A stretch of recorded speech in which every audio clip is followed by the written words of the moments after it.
নমস্কার বন্ধুরা, আমি স্মৃতি। আশা করি সবাই ভালো আছেন, আমিও ভালো আছি। বড়দের প্রণাম ও ছোটদের ভালোবাসা জানিয়ে আমি আমার ব্লগটি শুরু করছি। আশা করি ভালোই লাগবে। সকালবেলা উঠেই চলে এসেছি রান্নাঘরে, আর রান্নাঘরে এসে বুঝতেই পারছো কি করব। তো ধরো রান্না, তো রাত্রে সব কিছুই বাসন ধুয়ে মেজে রেখেছিলাম। তো একটা কড়াই ছিল, সেটা আমি ধুতে পারিনি।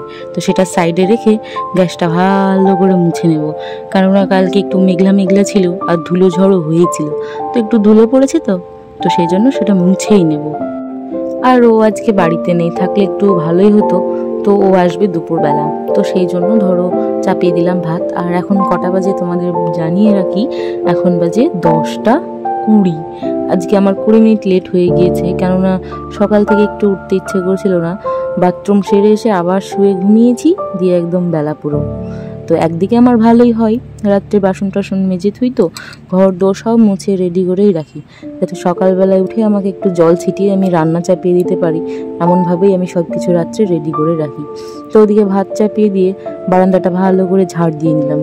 দুবার ঝাড় দেওয়ার পরেও সেই কিচকিচানি বালি থেকেই যাচ্ছে, তো কি আর করব। তো ঝাড় দিয়ে নিলাম। ঝাড় দিয়ে যতগুলো কাপড় চোপড় ছিল, তো সেইগুলোও ভিজিয়ে দেবো। ধরো আজকে বেশি কিছু ছিল না, কয়েকটাই ছিল, তো সেইগুলো ভিজিয়ে দেবো। আর দেওয়ার পরে মুছে নেব।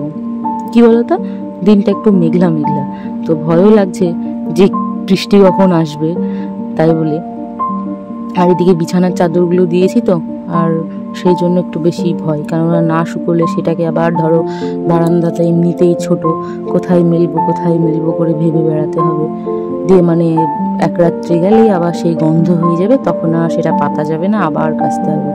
তো এই ভয়ে রাম 22.5 করে ধরো জামা কাপড় ভিজিয়েও দিয়েছি। আর এইদিকে দেখো গরমে ঘেমে আমার চুলগুলো সুতো সুতো হয়ে মুখের আশেপাশে ঘোরাঘুরি করছে।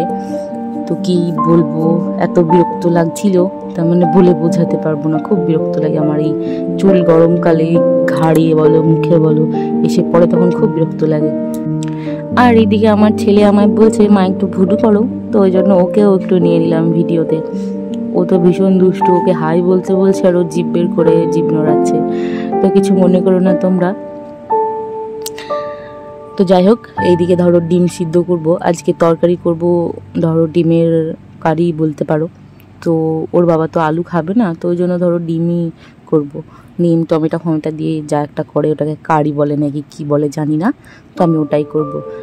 এইরকমভাবে ওর বাবা রান্না করে, তো খেতে বেশ মোটামুটি লাগে। তো আজ ভাবলাম আমিও ওই রকমই করবো, ওই জন্য ডিমগুলো নিয়ে নিয়েছি, এবার সিদ্ধ বসাবো।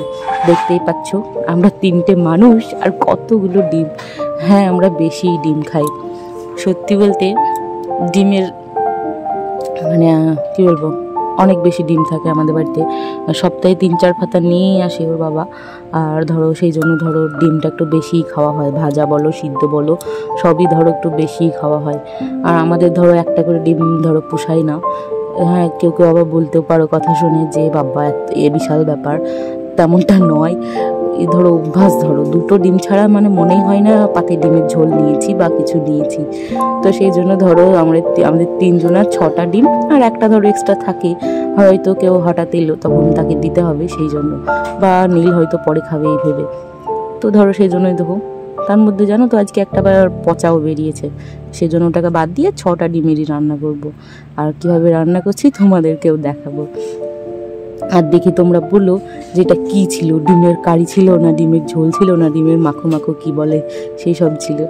তো যাই হোক, আমি ডিম রান্না করতেই থাকি আর তোমাদেরকে গল্প বক বক করে শোনাতেই থাকি। কী করবো বলো, সারাদিন কাজকাম করে এই সন্ধ্যাবেলায় বসি এডিট করতে। তো তখন যা মনে আসে, অনেক গল্পই মনে আসে, কিন্তু সবটা তো করতে পারি না। আর তোমরাও কেউ শুনবে না, কেন এবার শুনবে বলো, ভালো তো লাগবেই না। তো সেই জন্য ধরো মানে গল্প থাকলেও গল্প করার মতো সেই সময়টা আর পাওয়া যায় না। 11-12 মিনিট 14 মিনিটের ভিডিওতে কি এমন গল্প করব বলো, গল্প তো ফুরোই না। তো তবু যেটুকু পারি সব তোমাদের সাথে ধরো শেয়ার করি টুকটাক করে, আর গল্প করি বক বক করে। তো জানি না তোমাদের ভালো লাগে কিনা, বলো তো না তোমরা কেউ ভালো কি কালো।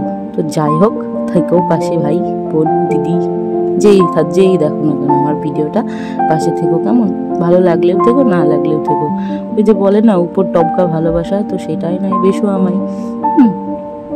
তো এইদিকে ডিমের কারি বলছে হয়ে গিয়েছি, এবার নামিয়ে নিয়ে আমায়, তো আমি নামিয়ে নিচ্ছি।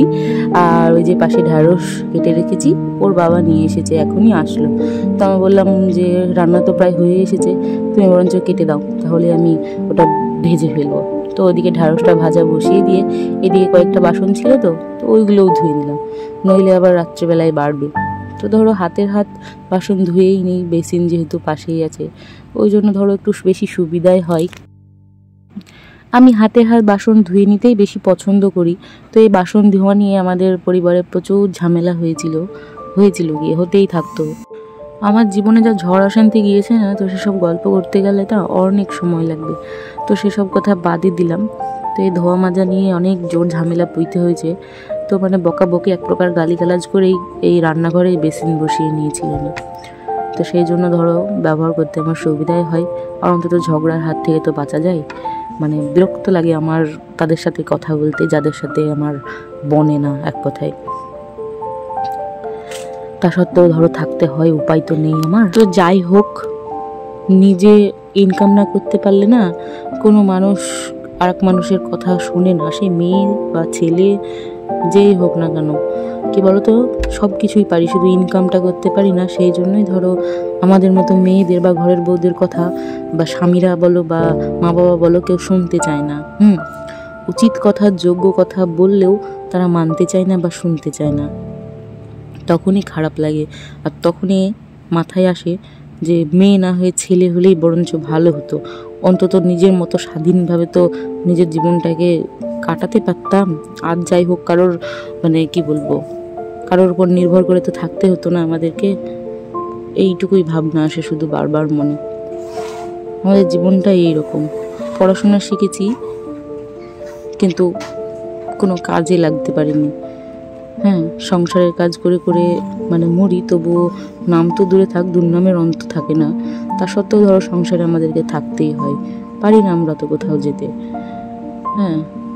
তো যাই হোক, ঘর দোর গুছিয়ে নিলাম, এবার ঝাড় টাড় দিয়ে নেবো, তারপরে মুছে নেব। ছোটবেলায় মায়েরা বকাবকি করতো না, কাজ কাম সেরে একটু বসলেই আমরা ধরো ম্যা করে ছুটতাম, হয় কিছু না কিছু বায়না করতাম, তখন মারা আমাদেরকে বকতো। তো এখন বুঝতে পারি কেন বকতো।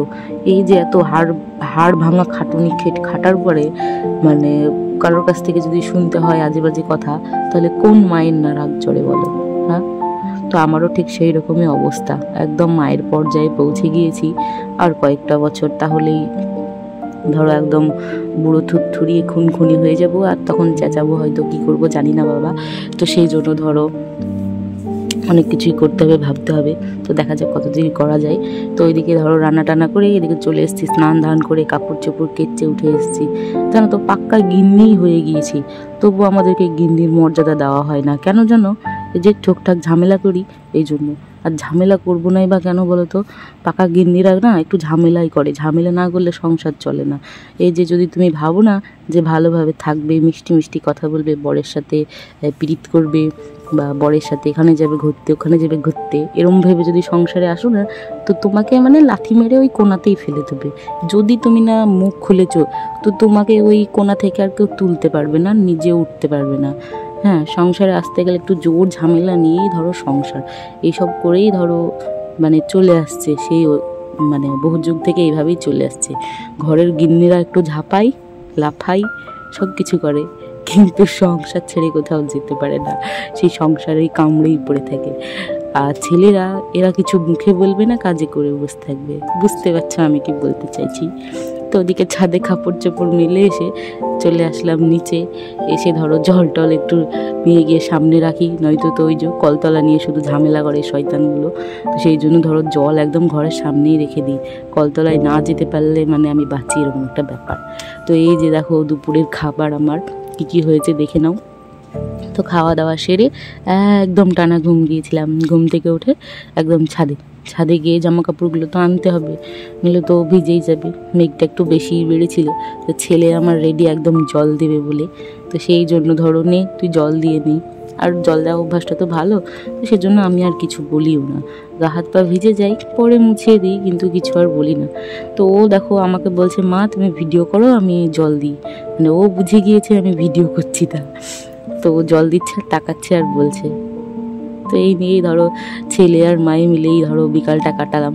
আর ওর বাবা মনে হয় আজকে রাত্রিবেলায় আসবে, তো দেখি রাত্রে কি খাবার দাবার করি। আর অনেক দিন থেকে ইচ্ছে করছে লুচি, তারপর ছোলার ডাল এইসব খেতে। মানে কি বলবো, দিনকে দিন জিভ যেন বড় হতেই চলেছে, জিভটা ছোট হচ্ছে না। তো না, সত্যি বলতে অনেক দিন খাই না আমি এদিকে লুচি ছোলার ডাল, অনেক দিন খাইনি। তো সেই জন্য ভেবেছি আজকে করব, দেখি কখন কি করতে পারি। ডালটা তো এখনও ভিজাইনি, তো ওটাকে ভিজুতে দেবো সন্ধ্যক্ষণে। তো কাপড় চোপড় নিয়ে যাই তারপরে। তো ওইদিকে ধরো ডাল টাল ভিজিয়ে দিয়ে চলে এসেছি ঘরে। আর এদিকে দেখতেই পাচ্ছ ওই যে জানালা দিয়ে অন্ধকারে ছটা মারছে, তো দেখতে নিশ্চয়ই পাচ্ছ। আর ওই ছটা মারে আমি অন্ধকারে ছটা মারছে বলছি, বুঝতে পেরেছো? তো ধরো জামা কাপড়টা ঠিকঠাক জায়গায় গুছিয়ে নিলাম, গুছিয়ে নিয়ে তারপরে যাবো রান্নাঘরে লুচির ময়দা করতে। তো চলো বন্ধুরা, আজকের মতো টাটা।